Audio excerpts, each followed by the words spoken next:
welcome to the D3D4 Football Podcast with me, your host, James Richards.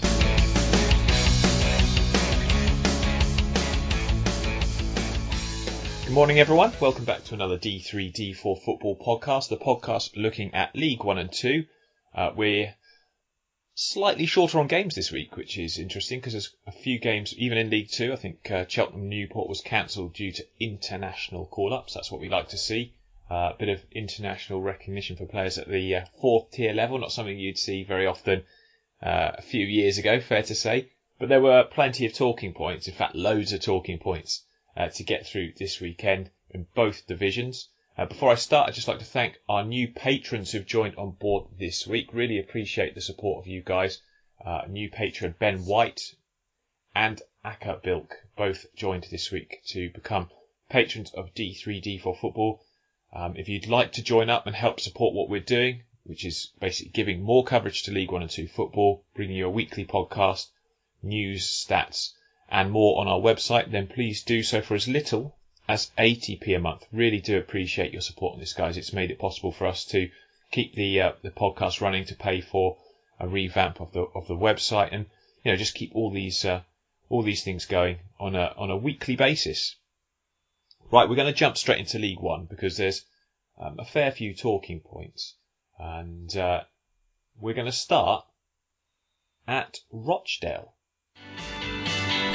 League 1. And Chris, this was a pretty important game for Rochdale. I think it's maybe been going slightly under the radar, but they've struggled in recent weeks after what was a very positive start. And you're at home to a team in Accrington who have been showing signs of life. They played very well against Oxford last weekend, and you come away with a 2-1 win.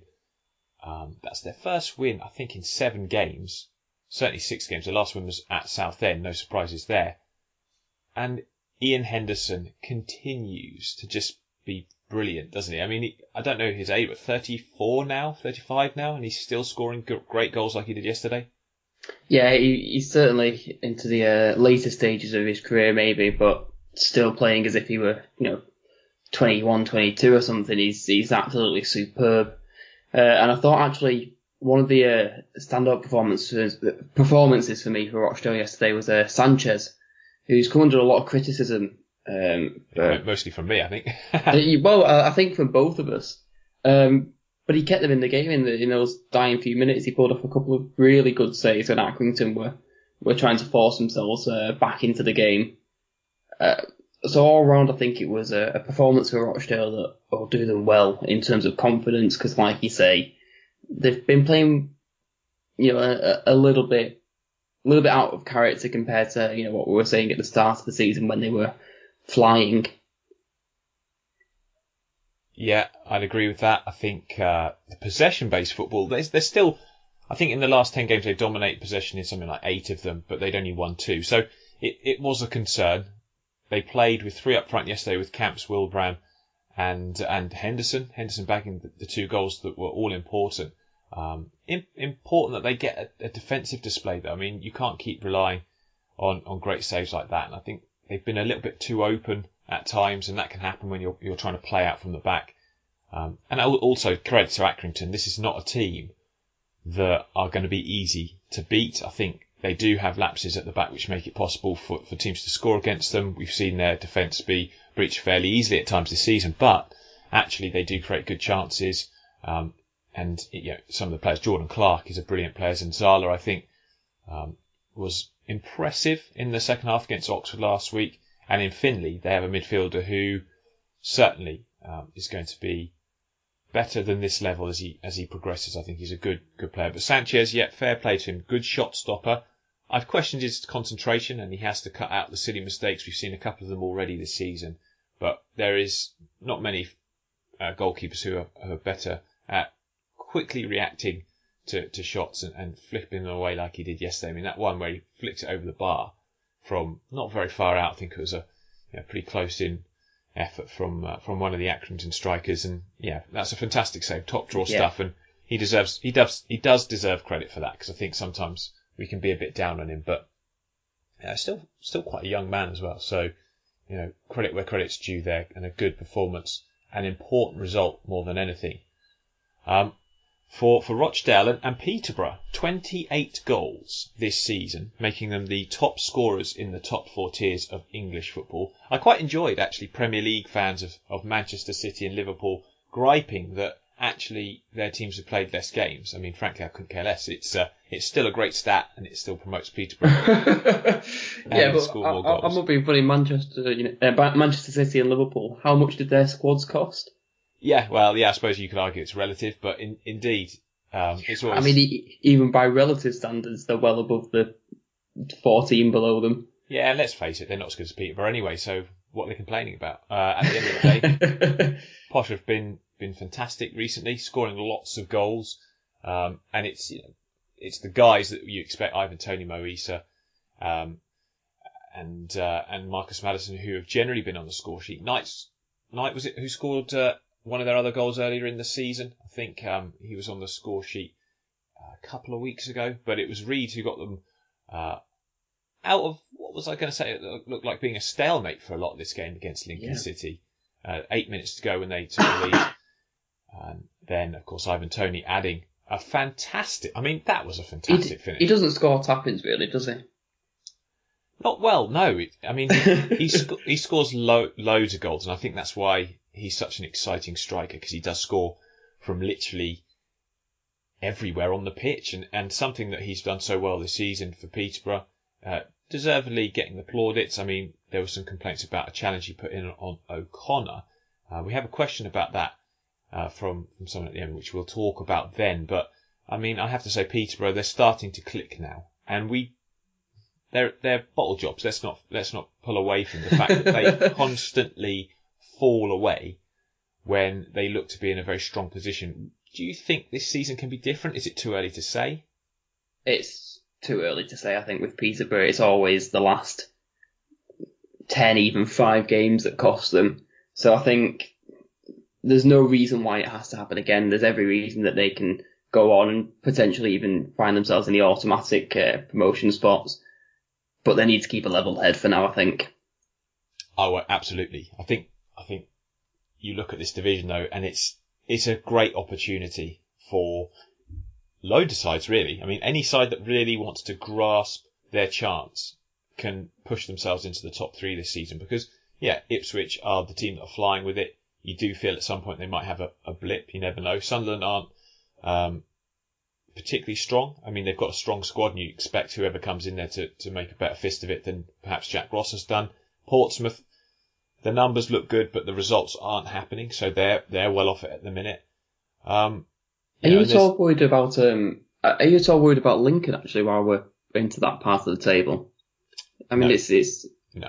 I'm not worried about them. I think the lofty ambitions we perhaps had for them, I certainly had for them in pre-season, look a little bit unrealistic now based on the fact that there's been a lot of change. And I think, that's a bit of a game changer. And you lose the Cowley brothers after, was it 3.5 years? It's a long time. Stability at a club is very important. And, when you change to a manager who philosophically will change the way they play football, you'd imagine, certainly will make I saw some tweets from Lincoln fans saying they're pleased with the style that he's implemented early in his tenure. So, I think they won't perhaps finish where I expected them to. Maybe that was a bit unrealistic anyway, but I think being worried about them. I mean, you look at the teams at this level. I can't say I have any concerns with the way that they will play against most of these sides. I would imagine they'll finish probably mid-table, but with Michael Appleton, you've got a lot to look forward to, Lincoln fans. I really do think that. So, Oxford, 3-0 against Doncaster. I mean, it's brilliant. I mean, the football. It's not okay how chippy you are on these podcasts these days, James. No, it's unusual, even at this ungodly hour in the morning as well. But I mean, frankly, it's been. I mean, there's nothing to complain about. It's been brilliant. A 3-0 win. Doncaster played the football we expect them to. Lovely passing football. James Coppinger is a baller. I mean, he absolutely can create from anywhere, really. I mean, he played some incisive passes in the first half to break his team forward on several counter attacks. But in fairness to Oxford, they were very, very solid. Only one sort of spell, midway through the first half, did Doncaster build any sort of momentum? Oxford, you kept thinking, even though Matt Taylor was out with a stomach bug, you kept thinking we're creating enough chances here to score goals. And 3-0, another clean sheet. That's, I think, 5 in our last 6 in the league, 6 in the last 7 in all competitions.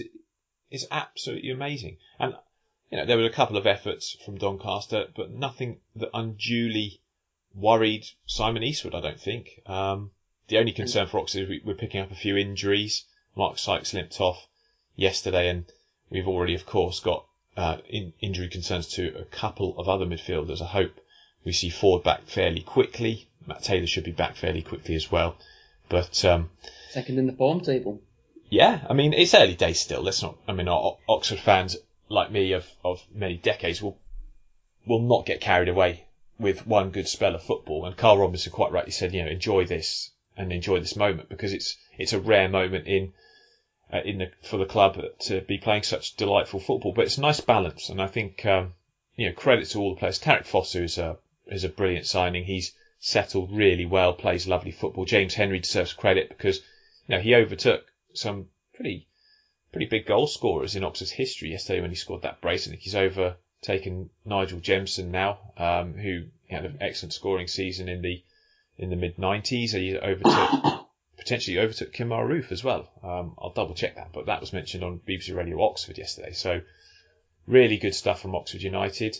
And yeah, I look forward to each game. I'm not sure there's any team that we'd be afraid to play. I think Cameron Brannigan looks absolutely superb from midfield, scoring plenty of goals. I think it's 7 now for the season for him. I might be overestimating that, but he just seems to score so regularly. And we haven't had a goal-scoring midfielder for a little while. I think Sercombe was probably the last natural one that we had. So that's good to see. And hopefully we can keep it going. For Doncaster, they'll be fine. They played lovely football. I think they've had a few injury problems. They lacked Cameron John was out, and Ennis came off the bench, I think, near the end, but he obviously has had a couple of fitness issues. So, but yeah, very impressed with that performance and delighted to see us keep another clean sheet. It's great to see. Bristol Rovers, they've been sneakily going about their business. No Johnson Clark-Harris, but a still 1-0 win, Chris, against an MK Dons side that look a little bit lacking in belief and confidence right now. Yeah, I think so. And Bristol Rovers will be delighted because Johnson Clark-Harris has been so essential to their performances this season that to not have been in the team was a real blow. But they've come out, they've been completely professional. And like you say, I'm a little bit worried about MK Dons. They've looked, as you say, to be lacking in confidence in recent weeks. And I'm not sure where they find that now. I mean, that's 5 losses on the bounce now. Yeah, it's not looking good, and they've had injury problems as well. And some of those games they've been up against, all right, you've got Ipswich and Sunderland in there, but Southend, Burton, and then today Bristol Rovers, they're all games that you'd like to think MK Dons should be winning, and they haven't. I wouldn't necessarily say winning. I'd say certainly competing in and getting maybe a point from. I think this division is pretty competitive. I mean, Bristol Rovers, that's 1 defeat in 10, back-to-back clean sheets for the first time this season. They've got, I think, a really good balance in that midfield, which has made a huge difference. So even when Johnson Clark-Harris isn't there, they've got some sort of stability. Tom Davies scoring the winner for them. He's been a good addition from Coventry. I saw Jack Grimmer congratulating him on Twitter yesterday, obviously his former teammate. So yeah, really, really good stuff. 3 wins in the bounce and 6 unbeaten in the league for Bristol Rovers. Not certain that they'll necessarily contend, but like I said to you a minute ago, like there is this chance, isn't there? There is this chance for a team to take those opportunities, and you never know. Bristol Rovers can keep Johnson Clark-Harris fit and keep this sort of momentum going for as long as possible. Why not dream of the playoffs? Well, I think any team, certainly in the top half of this league this season, can absolutely be dreaming of it, because as you rightly pointed out before, Sunderland and Portsmouth aren't firing. Some of the other teams that you might expect to be in and around there, Lincoln, Doncaster, Rotherham, they're a little bit dipping away. There is a real chance for some of the teams you'd expect to be in the bottom half of the table to really make a go of it this season. This is their chance, and if they can prove themselves worthy, there's no reason why not. No, indeed. Yeah, it's great. This division is great, and that's why we love covering it. I miss League One so much. You might miss League Two before too long, where you lot are going. Oh dear, we'll come to that. We'll come to that shortly. Portsmouth 0, Gillingham 0. Portsmouth yet again missing several key opportunities. Jackie Bonham, brilliant performance for the Gills. Gillingham do like going to Fratton Park. Actually, I went there a couple of seasons ago to see them win 3-1, and they repeated the feat last season. They went straight though, didn't they? Yeah, they didn't. I think they showed the best efforts on the highlights. Was that Brandon Hammond's kind of scuff shot from 20 yards? Yeah, I mean, it showed shooting ability akin to my own. Yeah, I mean, there you go. That's the best chance they mustered. At the end of the day, though, you go to Fratton Park, who, have got a £2 million striker in their team, and not to mention Brett Pittman, and you've got the likes of Marcus Harness in the team. You'd expect to be scoring more goals, and so Gillingham go there, set up, get a point. It's a very decent point as well, because I looked at the chances created per 90. I did some analytics. Probably the wrong time to do it, Saturday, sort of just before kick-off of another round of fixtures. But actually, Gillingham, well, surprisingly, Gillingham were something about 4th or 5th in the chances created per 90 minutes table, and I was I was quite surprised by that. Go and check it out. I'll retweet it underneath this podcast so people can see it. Obviously, it won't take into account the games yesterday, but it's still an interesting table. No surprises that Southend were right near the bottom. Bolton, of course.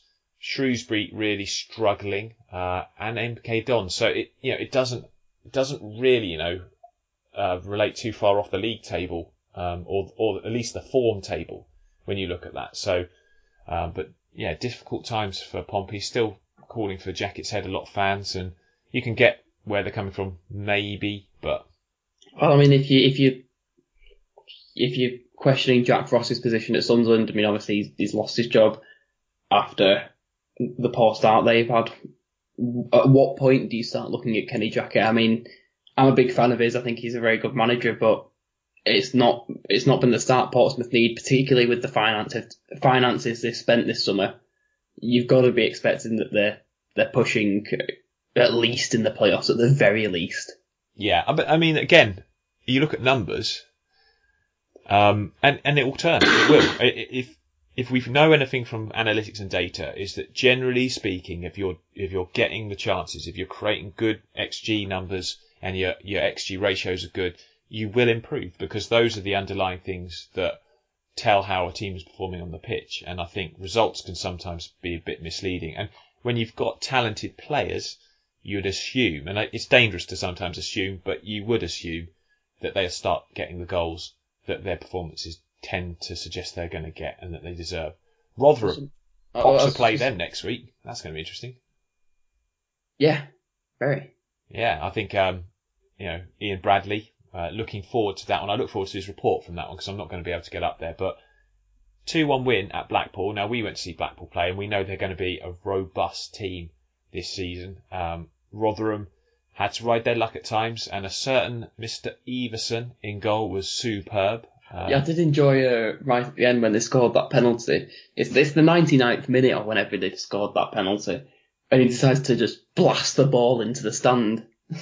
Yeah, and then I love the way he sort of ignored the fact the referee was trying to give him a yellow card as well. Well, there was a fabulous moment when he was in net for Oldham last season away at Doncaster, where one of the Doncaster fans runs on the pitch to goad him, and he just throws the ball at his feet, and the fan looks at him like, whoa, I didn't expect you to react. Yeah, exactly. Yeah, it could have been worse. Have you seen the sides of him? I mean, honestly, he's a big guy, but he's a good goalkeeper and a real character. The fact he was a bit of a fan's favourite last season. Yeah, he's a legend, man. That penalty save at Fulham. Oh, that will live with me forever, especially being stood next to a Fulham fan. Oh, that must have been make it twice as good. Absolutely brilliant, though. I mean, he's a great stopper. He'll play in the Premier League, I reckon, looking at the way he is. Well, I mean, how old is he? 22, 23, I think he must be. Let me have a look. But he was fabulous last season. He's showing it again at a higher level this season. And I was talking to George Edmondson's dad about him, actually, and he was saying some Oldham fans are criticising him, and I thought, what? Oh yeah, but I'm not being funny. Oldham fans will criticise anyone. regardless of how well they play. I mean, he will play at a high level. He did superbly well yesterday, and Rotherham picking up another important victory because you go to Blackpool, you get a win, great support. Limbs of the week, do you reckon? Well, I mean, I've heard of a lot of comments about Oldham fans from yesterday, which would be a slightly left field limbs of the week. I just think Oldham fans take. Daniel Everson's the same age as me. That's not fair. How old is he? 22. 22. Yeah, that's really not fair. Yeah, you're underachieving, Chris. Well, I'm getting to that age now where I'm watching football and going, oh yeah, the young lad over there, and the young lad's the same age as me. And older listeners like me will be like, be quiet, Mr. Stringer. Well, just be quiet. It's that moment where the thoughts in the back of their head that maybe one day you'll be a footballer, that they've all gone. No, they never go. I'll be 90 years old. I'll still believe I'm going to be a footballer.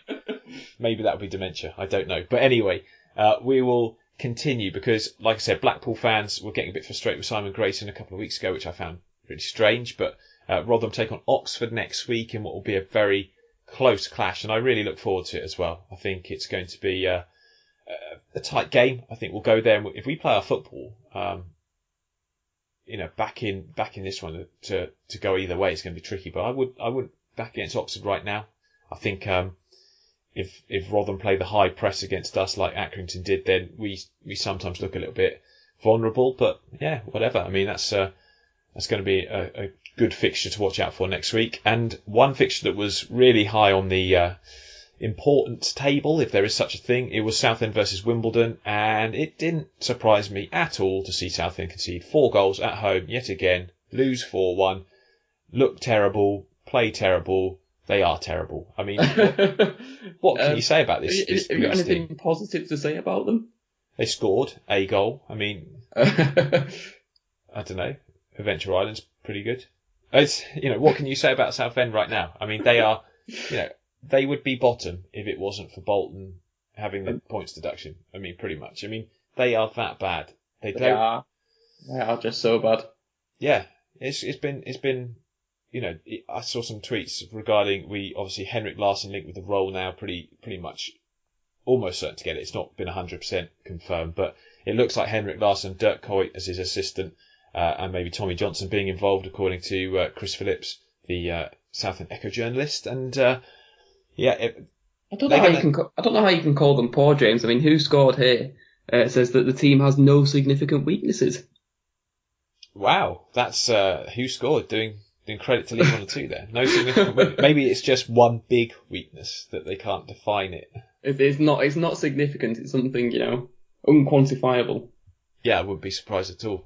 It's like in science. It's like when we're doing scientific work. We know it's there. We can't quantify it, but we know it's there, and it's screwing us up. Yeah, big time. What to make of the management though?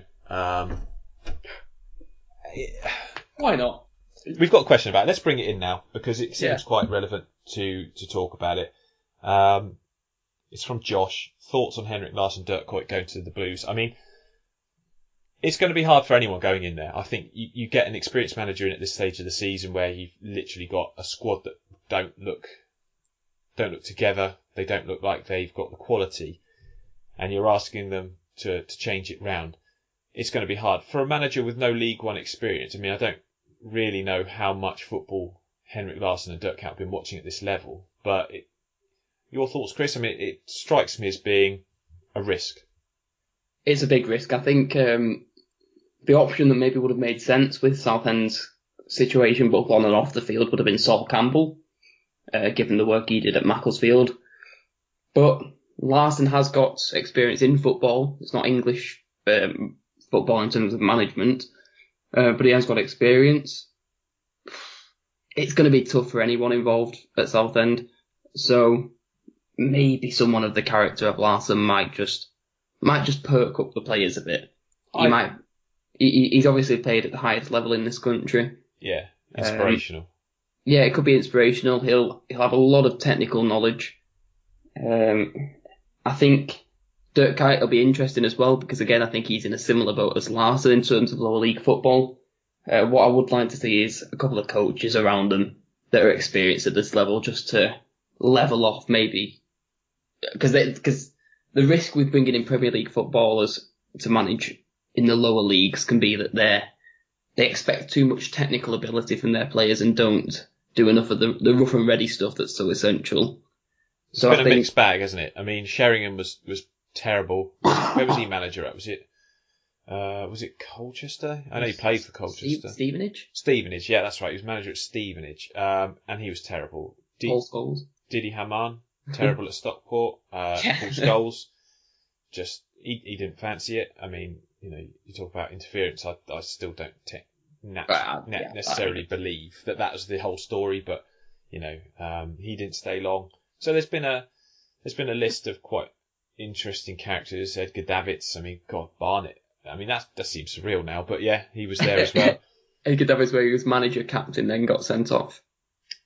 Yeah. I mean, God, dear, those are the days. I mean, what hilarity that was. But indeed, it's a risk. I would say, though, I think this is more about potentially buying the club. I wouldn't be all shocked if this is the same. I mean, if you hadn't read the stories, a group involving Henrik Larsson, Dirk Kuyt, Dennis Bergkamp, and one other Dutch international who went unnamed were interested in buying Wycombe Wanderers. They got, I mean, fairly close to terms with people transferring money into bank accounts, ready to try and sort of prove that they had the money to do it. In the end, Wycombe went with Rob Cohig's bid, and that's, I think, in the final stages of being finalised or approved or whatever. But if the fact that they're desperate to buy an EFL club means that maybe that's what the discussions will go on to be later. I think at the moment you could have it like a Billericay style, where the chairman's also the manager. That works. A bit like Oldham as well, actually. Yeah, it works so well, doesn't it? Yeah. No, I'd be interested. They want to run an EFL club, that group, and they're determined to do it. They've obviously got good connections in English football as well. People that they could probably lean on to get some good loan players in, perhaps. But I think in the short term, why not? I think it might just give, because half the issue is confidence, and I think they're probably two guys that could bring a lot of confidence to that team, which might just get the ball rolling a bit. It might settle them a bit, get them through to January, where, like you say, they can use their contacts. So anything that Southend do at the moment with the way they're playing is going to be a punt. So why not punt with them? Indeed. But that leaves a lot of questions from fans, I think, in terms of like, where are we going as a club, and is this going to be a good move? You won't know. But at the moment, the way things are going, can things get worse? I mean, I suppose things can always get worse, but you'd argue potentially this can only have a positive effect, and we'll have to wait and see. In the tables, though, Ipswich, despite not playing, remain top. Same with Wycombe. They're in second place. Peterborough up to third with that victory over Lincoln. Bristol Rovers fourth. I mean, that's a brilliant effort from Rovers. I think they deserve massive credit for that. Under the radar team of the season so far. Fleetwood not far behind them in terms of under the radar, but I think slightly more established at the sort of top end of this division over the last couple of years. So they're in fifth. Blackpool in sixth. Coventry, who play Tranmere later today as we record this, in seventh. Oxford in eighth. Top 10 at the moment for the Yellows, so that's pretty good. And not far off. Yeah. But we're flying, and I'm enjoying it because this is a rare moment for us. Bolton, obviously, bottom. Southend, second bottom. Tranmere, after Wimbledon's fine victory over Southend. We didn't really give them enough credit because we're talking about Southend, but fantastic win for them. Force with his hat trick, and I think Vin Hodges getting, like I said on Twitter, getting a tune out of this lot, and very impressed with how he's done it. No real news about what's happened with their manager's situation. I would say, I mean, Sam Parkin was saying it's not good for players having that uncertainty, but if it's working at the moment, back-to-back wins and goals being freely scored, just maybe roll with it a bit longer, because, you want to get some points on the board, and if it's working, it's working. But they're just outside the bottom three with Accrington and MK Dons not far behind. Right, League Two, lot to talk about. Let's jump in there right now. League Two. And Exeter, they beat Forest Green in what was the sort of big southwest derby. I suppose not really a derby, but it's not far to go. How are these the two teams, like, this was first v second, wasn't it, at kick-off? Yeah. That blows my mind. Well, not really. I mean, not based on performances this season, just the stature of the clubs. That's incredible.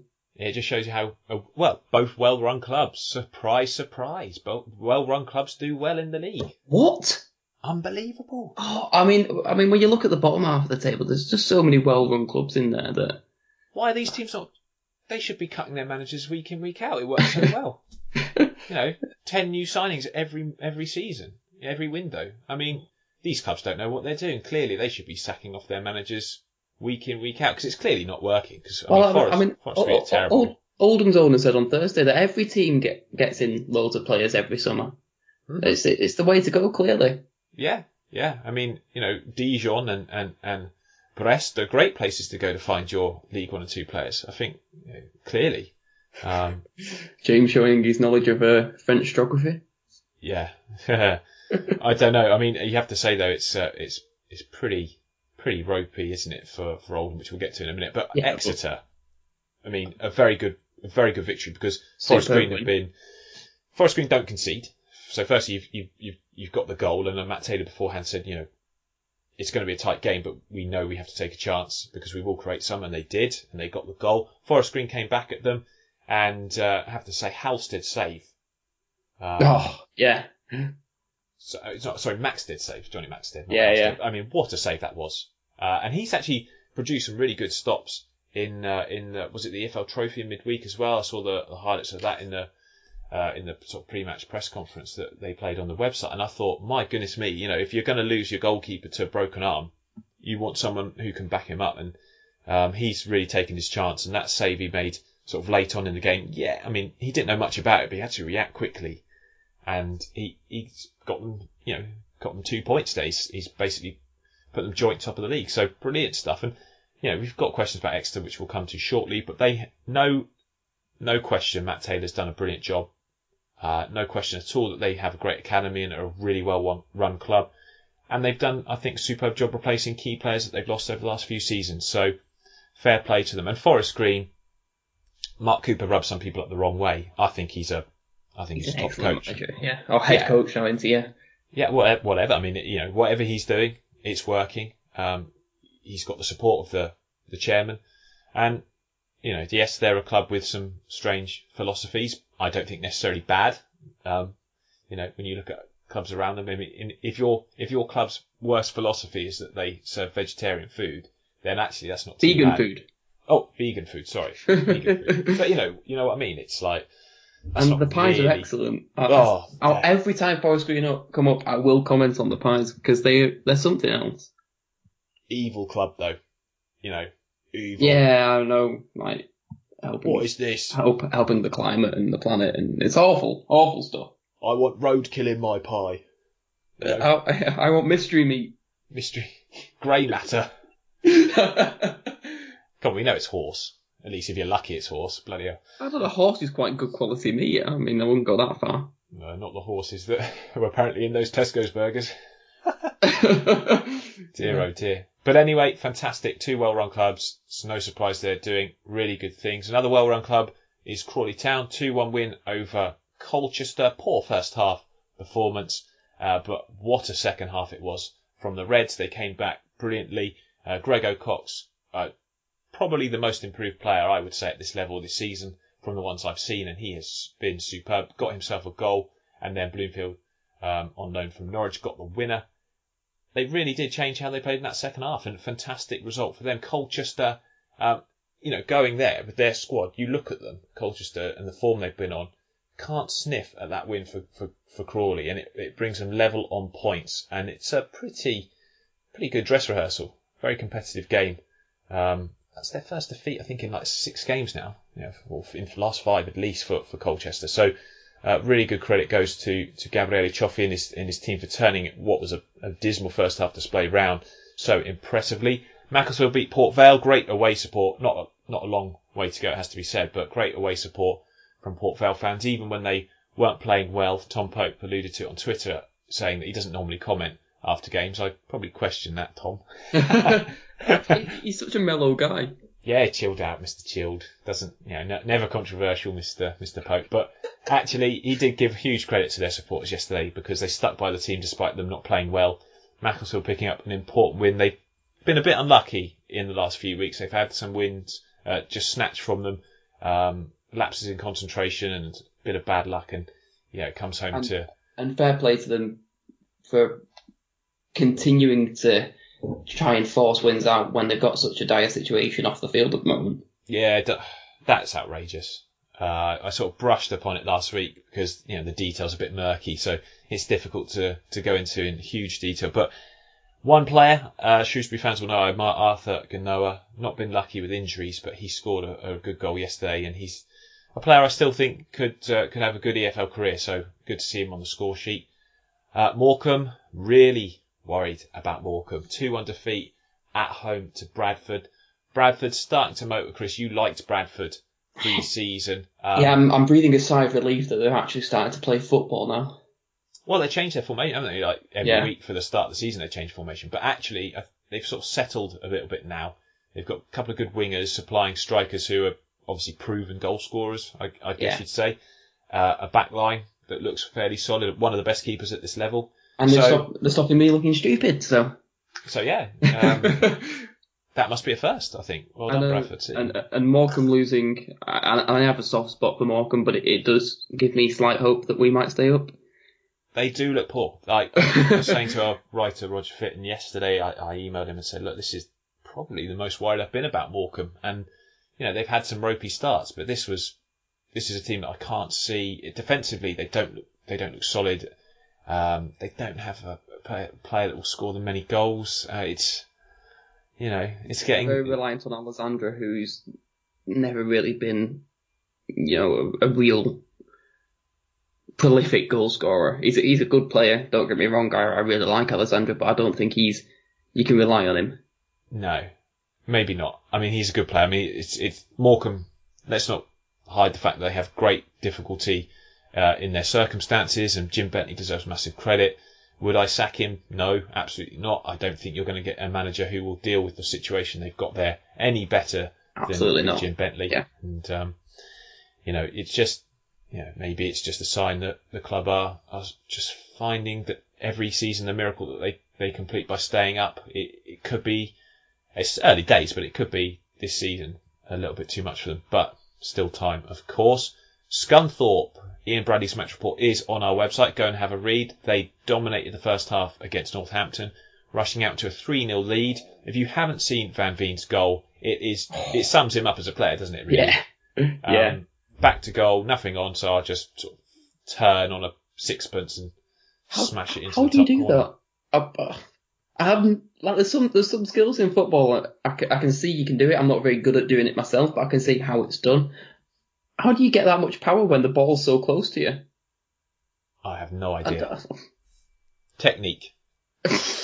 That's all I can think it is. Yeah. He's hit that like a rocket into the top corner from a standing start, swiveling it in. I mean, fantastic goal. And say it quietly, but Scunthorpe's starting to produce. I mean, Ryan Colclough, if he can get himself back to his previous level before the knee injury, one of the best players at this level. Absolutely no doubt about it in my mind. I think he's a great talent. He's just been eased back from injury slowly for the first quarter of this season, and he's starting to look good. Gilead, bit hit and miss. I've seen him a few times this season, but had a good game yesterday. And if he's on his game, you've got two good wingers. You've got a robust midfield at Scunthorpe. They've had terrible injury problems. I think Dales again is injured. Proctor was hit by a stomach bug, but did get on in the second half. I do hope Novak stays fit because he obviously is a good goal scorer. Van Veen went off actually at half time for Proctor, so that could be injury. I know he had a rib issue, not the food, but his actual ribs, with sort of bruising or something a couple of weeks ago. So that's a slight concern for Scunthorpe. But Northampton, straight away, the back to basics excuse comes out from Keith Curle. I think every manager uses that after a uncharacteristically heavy defeat. But it was poor. It was a very poor first half performance, really lacklustre from the Cobblers, and they'd started to look a little brighter in the last few weeks. So we'll see how that develops. Stevenage. I was going to say I'll get a fanfare sort of sound effect in here, but I probably won't. But there you go. Thank you, Chris. They won a game. And finally as well, doesn't surprise me because they've got a decent squad. Surprised me slightly that it's teams against below us Grimsby. stop winning, please.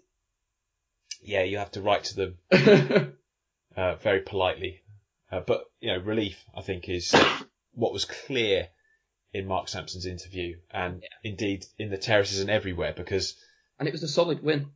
It was a very solid win. Against the Grimsby side, let's not pull our punches. Grimsby are a side that are much better than they've been at any point since we've been doing the podcast. I mean, this is the best Grimsby side we've seen since we've been covering League 1 and 2. Whether it's going to be good enough to get in the playoffs, I mean, I certainly think it could be. But Stevenage will be delighted. And I think Stevenage have a squad, if you look at it, that on paper, if they're all fit, you're not worried about relegation at all. I mean, you've got to remember they finished a point outside the playoffs last season. But they've had nothing but injury after injury, and it's caught up with them a little bit at times. But Carter scored a lovely goal to seal this victory. Chief Curtis, as he calls himself on Twitter, but Curtis Guthrie is a good player, and he managed to grab himself a goal. And Stevenage, I think we'll see. I don't know. I mean, it doesn't surprise me that they've picked up a win in midweek against a strong Wycombe team. Wycombe put out a strong team at Adams Park. Don't think it was just a sort of rudimentary reserve side. They did well to win that Stevenage, and then they go and win this. And winning is a habit, and it's a habit because it gives you confidence, and then you go on a run. And maybe that's what Stevenage can put together now. Back-to-back wins for Salford as well. They beat Cambridge by a goal to nil. Rooney with the goal. Rooney, it's funny, Rooney was my striker when I took Oldham to 10th in the Premier League on Football Manager about many moons ago. I can't remember. I mean, he was actually our striker a few seasons ago, and he wasn't the greatest. No, it was funny. He goes to Scotland. Was it Aberdeen he went to? Did quite well. I think Lee Johnson signed him in his first season, and he still had ongoing legal battles with Swindon, I think it was, over. I seem to remember unpaid wages, or there was something going on, which I think distracted from it. That finished, he went up to Aberdeen, scored for fun. So it's the Oldham curse. We always sign good strikers and destroy them. Yeah, Scotland's no shakes though. Anyway, sorry to any Scottish listeners, but I mean, hit and miss Scotland, isn't it? When you look at the players that come into the league or go up there, it's always interesting to see how they do. Swindon and Plymouth 1-1. Wasn't quite as easy for Plymouth as it was in the midweek EFL Trophy game, but a really good display from both sides. Good game of football. I think it would have been harsh to see Plymouth lose this one. Surprised that Baudry got back in the team. I thought he'd be injured because they've had terrible injury crisis at Swindon, especially defensively. Zakawani coming in as a bit of cover. Dion Conroy out for what looks like the season after he hurt his knee against Newport. So really disappointing for Richie Wellens because he's quite a key player in that team. But a 1-1 draw, I think, probably a fair result based on the match reports and the highlights I've seen. So yeah, two good sides, two very good sides. And no surprise they can't be separated in that one. Leyton Orient, they won 3-1, Chris, and this is a club that look like they're going to be announcing a manager soon. I've heard Derek Adams linked with this role. That'd be interesting. Yeah, I mean, he did well at Plymouth at this level, and had a poor season in the end when he left, but could be a good fit for the club, I think, actually. Could be. I mean, it's not confirmed. I mean, these are just rumours, so I may be way off, but I would love to see Sol Campbell go in there. I don't know if he'd be the right fit. What, I think lack of headroom in the changing room, you mean, or just style-wise? Style-wise, I'm not sure he'd be quite right. I don't know. I think it'd be ideal for him though, wouldn't it? Living in London, connections to some big clubs and academies. He was with two of the biggest clubs in London, wasn't he? So I'd be interested to see if he got the job. They played really well yesterday. Came back to win. If you haven't seen the Leyton Orient goal gif that they have for Matt Howard, it's brilliant. Brilliant. Go and have a look at it. Yesterday, didn't you? I did. Yeah, it's on a timeline somewhere. Go and have a look at it. It's really funny. And they should just, even if he doesn't score, they should just tweet that out every game. It should be a mandatory EFL rule to do that. Walsall continue to be Walsall and shot themselves in the foot big time with that really rubbish second goal they conceded. They've done that a few times this season. Switched off from long punts forward or just played a sideways pass at the wrong time, and it's cost them. I actually enjoyed the goal they scored though, also where they bring it across I think Dean Brill fluffed it a bit, and it's bounced around the penalty area, and somehow it's ended up in the net. Yeah, that's a League Two goal, that, isn't it? It's a Dean Brill goal. It's the ones that my dad used to watch with me when we used to watch the old football highlights, which were on late on ITV. And he'd say, "Oh, is this the level of League Two?" Or what it was called? It was probably called Division 3 at the time, actually. But yeah, the goal of the same ilk on Wednesday in the Wednesday University Campus League. Ah, yeah. Where you did you win? No, we lost 40. Of course, we lost 40. Yeah, rubbish. Geologists can't play football. Clearly. I mean, I'm not supposed to be playing in net this season, and the goalkeeper told me at 2:05. Bear in mind, kickoff was 2:00, so he wasn't going to turn up. So how many goals did you concede? So the game kicks off at 2. You have no goalkeeper the first 5 minutes. What was the score when you finally went in there? No. So the referee agreed to delay kickoff by 10 minutes to give us a chance of getting our goalkeeper. So I got to phone him because he told us he'd be there soon. Get on the phone. Oh no, I'm setting up table tennis. Is that how can he be there soon if he's saying, "Oh dear, no commitment"? There you go. First game of the season. Dino would fine him for that. Outrageous. Yeah, Outrageous. I can't quite do that when we're not on a wage. Yeah. I don't know. Take away his lab privileges. I don't know. I don't know what the geologists do, but there you go. What I would say though is quality of football we talk about in Division 4 not always being there. Well, it was there for Crewe yesterday. Fantastic first half performance. Controlled the game. Oh yeah. And this is what I love about them this season. Character. They let the 2-goal lead slip with inside the first 20 minutes of the second half. And David Artell said in his interview we'd let that go. We'd lose that game a couple of years ago. They didn't this time. They got a 4-2 win. Fantastic performance. Great football all round. Daniel Powell deserves his goal. I've watched him a lot this season. He's been really dangerous, really good player. And Crewe Alexandra are now sitting top of the table on goals scored. One of the highest scoring teams, the highest scoring team in League Two, but one of the highest scoring teams, 23 goals scored. Puts them sort of like 5th in the top 4 tiers of English football this season. Good football. I mean, like last season, where I sort of picked Forest Green as my non-Oldham side to keep an eye on because I really enjoyed their style of football. I think Crewe are that team this season for me. Yeah, they're the Brazil. I keep going on about it, but they're the Brazil of this division. And they absolutely deserve the accolades they get because not only is it a team that brings through their own young players, but it's a team that play football really silky stuff. And Nathan Ridley, if you haven't read it, Crewe fans, go and have a look on our website. The match report from a Carlisle fan. Man of the match he gave to a certain Tommy Lowry. So no surprises there at all. Carlisle, yeah, there's some murmurs about Stephen Pressley, not, whether the fans want him to stay or go.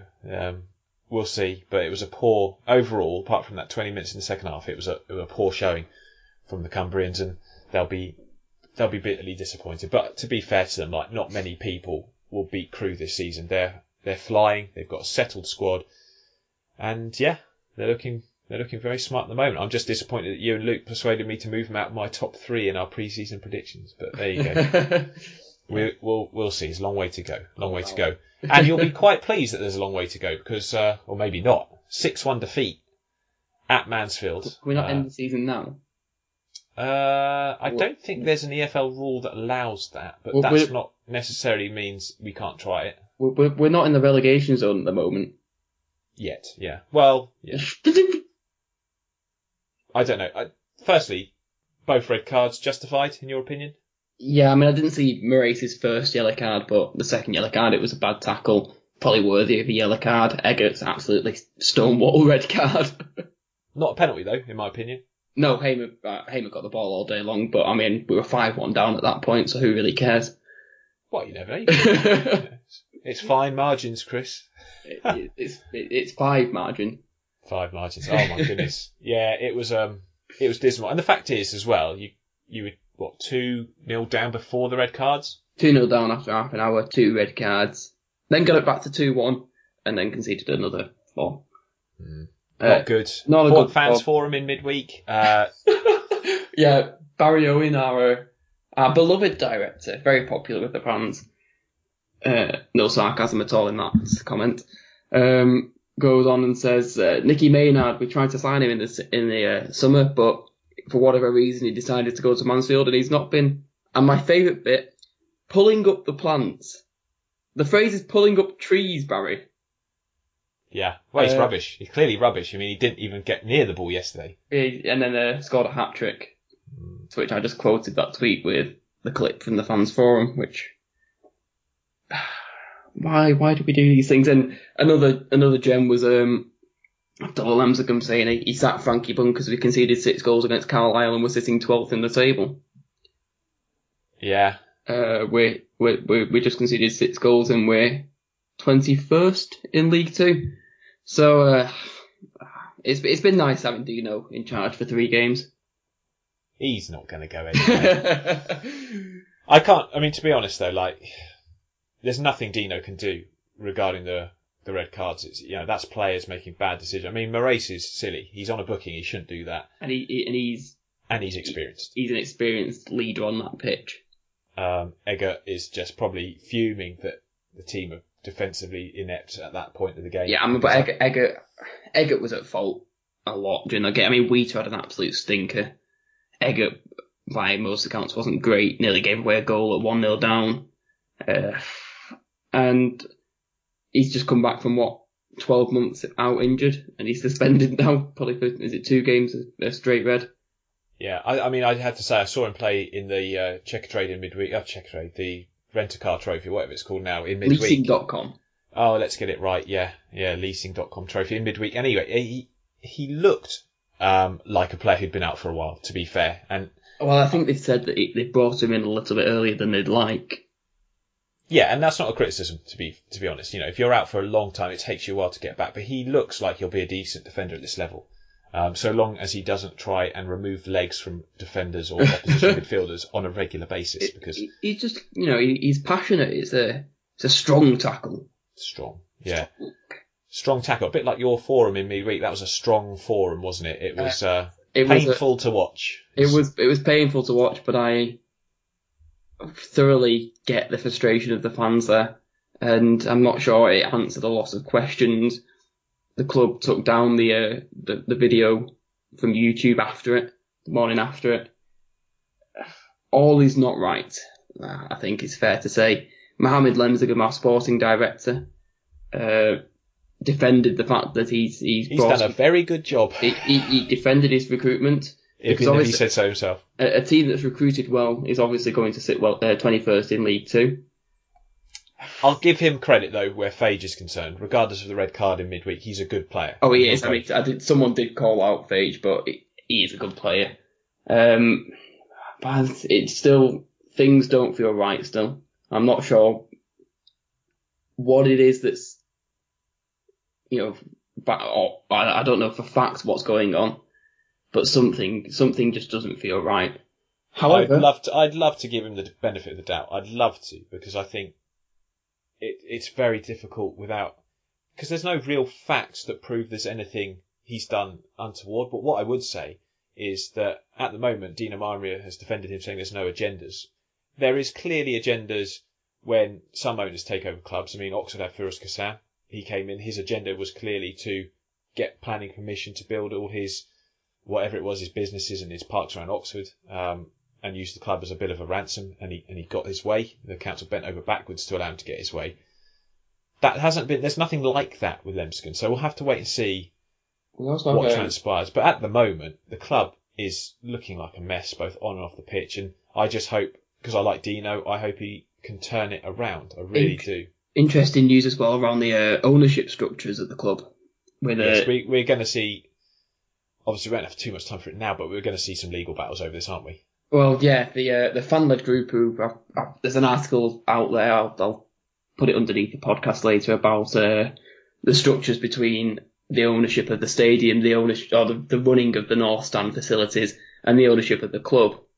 The fan-led group, which is by its name a group of fans that are running the hospitality facilities in the North Stand and are in the process of buying the stadium, have now bought shares, which Mike Minay of BBC Radio Manchester said are in excess of 10% of the club, have bought them and will take ownership and have voting rights in the club, which pulls into question why Mr. Lemsagum's been saying he owns 97% when that's evidently not true. by the basis that the fan-led groups bought this from a third party. Yeah. And this third party's not yet been named, but we know who it is. We know exactly who it is.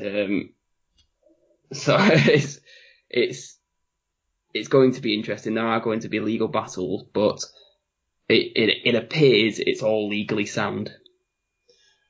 That will evidently become more evident when the evidence is presented. Yeah, we'll have to wait and see. I don't know. It's such a mess, though. It's not what you want right now either, when things are not going well on the pitch. So Morecambe fans will be like, oh, good, thank goodness for Oldham. And Oldham fans are like, oh, thank goodness for Morecambe.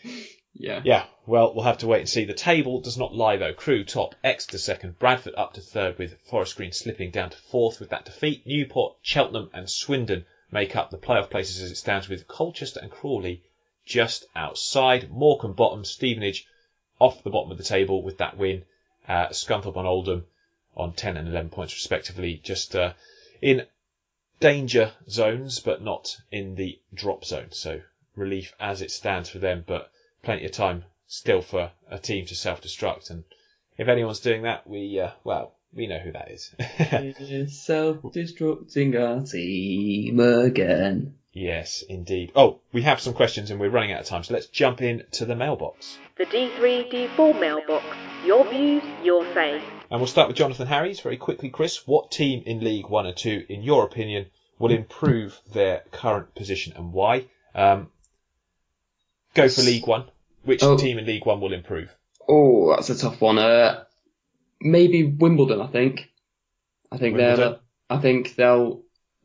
starting to perform better. They've got a good striker in Force, and I think a new manager might just push them a bit higher up the table, or their current managerial situation being resolved. I'll go Portsmouth because their numbers suggest they will do that, and I don't always trust numbers, but in Football Analytics case, I do, and I think they've got the quality. I think if it's just numbers based on, on matches that perhaps you're not too sure about, but I think Portsmouth do have the quality to improve, and I think they probably will. In League 2, I'll go with Plymouth because I just think, again, numbers look good, but squad quality, players coming back from injury, I think they'll improve from their current position of 11th and climb much higher up the table. Any team for you, Chris? I think we're starting to see a revival of Stevenage now. That's not to say that I think they'll go on and do stupendous things, but I think they'll comfortably get themselves to mid-table. Yeah, or Scunthorpe perhaps as well. I think maybe, yeah. They look quite good as well. Matt Beeston says, which team has surprised you the most so far? One team from each division. I have to say, team that surprised me the most in League 2 would be Cheltenham. I thought mid-table. I was going to say Macclesfield. Yeah, Macclesfield as well. Yeah, they've done really well. No, sort of, I suppose, relegation scrape at the moment for them. They're 17 points after 13 games. So that's pretty good going. But I'd say Cheltenham because I didn't quite see them being quite as high up the table as they are. Crawley as well have done brilliantly. Mm-hmm. Big shout out to them. In League 1, Wycombe. No one else. I was going to say the same. I thought they'd do pretty well. I didn't expect them to be flying this high. Well, when we did the preview pod and they hadn't signed anyone, I thought they'd be in the bottom four. Bottom four. Did we say bottom four, really? Yeah, I think we did. Okay. In fact, I think we had them 22nd. Oh, Jesus, okay. I honestly thought they'd struggle based on their end season form last year and the fact that they recruited brilliantly. Yeah. They got all these players in late, and they've just made us look foolish, which is fine by me because I think I love the way they're doing things there. Brilliant stuff. The Whisperer says, Tony, Peterborough, on O'Connor, red card or not? Now, I don't know if I've seen the right tackle. The only one I've seen was on Twitter where he ran into the back of the Lincoln player, which someone recorded from Sky. I think Danny Cowley was sat there watching it. If that is the one, then no, that's not a red card. I don't think I've seen anything that was worthy of a red card, but I might not have seen it like you. If that's it, if there's another challenge that I have missed, please do, if it's out on Twitter, shove it our way and we'll have a look at it on Twitter. But if it is indeed the one where he runs into the back of him, I don't think that's a red card. It was not great that the ref didn't see it though. It was quite blatant. Yes. But this is the lower league. So, did anyone miss that Trevor Kettle sent off a player this week? That's not like him. No, highly unlike him. I mean, I don't think Verdane Oliver deliberately hurt the keeper when he went for that ball. I think Keith Cole had a point when he said it was a 50-50 ball and he went for it. Yeah, he hurt the keeper. The keeper really brave, good save. Keepers get hurt. I've been kicked to the head more times than I can count. It just happens. Yeah, I don't think it was deliberate. I mean, it was, it's disappointing for the keeper because he obviously had to go off injured. But, was that a red card? I think the angle was not great that we saw it at, to be fair. So maybe you trust the linesman's decision. But I thought it was a little bit harsh. But then Trevor Kettle he went to pull out the red card of his pocket. He missed it the first time, which I thought was quite amusing. Just waved nothing in the air and quickly corrected himself. North Devon Gresham said, where will Exeter finish? 3rd. Yeah, top 3. I don't know. Do I give a specific number? They'll finish in the top 3. I mean, give one, don't bottle out. Oh, 2nd then. I'll say 2nd. I think Matt Taylor's too good a manager, and they've got a nice balance in that squad. And, Nicky Jose's been injured, so, I mean, they've got some more firepower to come. So, certainly think they can do well. So I'll go 2nd, you'll go 3rd. Jack Clark said, where will Walsall finish? I think probably 6. I think we had them 16th. I think that's probably where they'll finish. I agree. Yeah, low mid-table. They're too good to go down. They lack creativity and flair, so they're a bit dull, but there we go. I think 16th for them.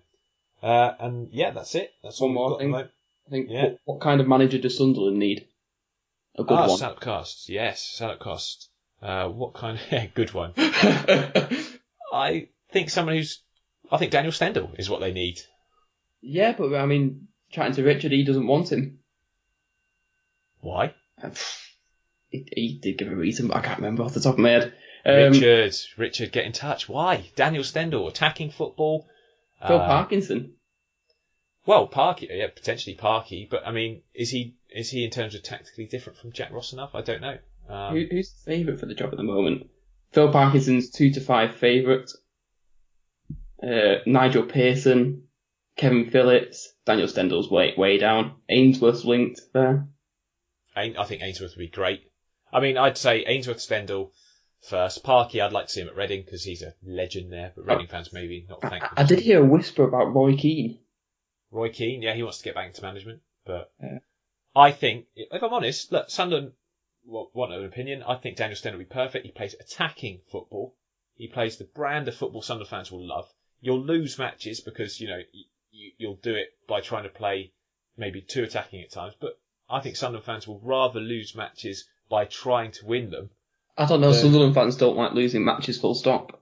Yeah, but I think any fan would rather see their side lose in a game that they've had a go in than just not perform and look really defensive. I think Parkinson might be the fit. I mean, he knows how to get a team promoted from this league. He does. He's a good manager, great coach, great player, and a really nice bloke as well. So, Stendhal, Parkinson, both good, but I'd go Stendhal. Would you go Stendhal or Parkinson? Parkinson, I'd go. Go Parkinson. So there you go. Thank you for those questions, and thank you for listening to another D3D4 football podcast. We hope you've enjoyed your weekend, where League 1 and 2 got the attention it deserved this weekend. And I always like international breaks. I saw some tweets like, don't you hate international breaks? I thought, who are you talking to? No, they're the best. Yes, I do. We lost 6-1. You don't like this one, but I love international breaks. Official, 3-0 wins, 6 games unbeaten in the league. Show off. 5 clean sheets in 6. And I'll leave you with that thought. And we'll see you again next week. Cheers, guys. Goodbye.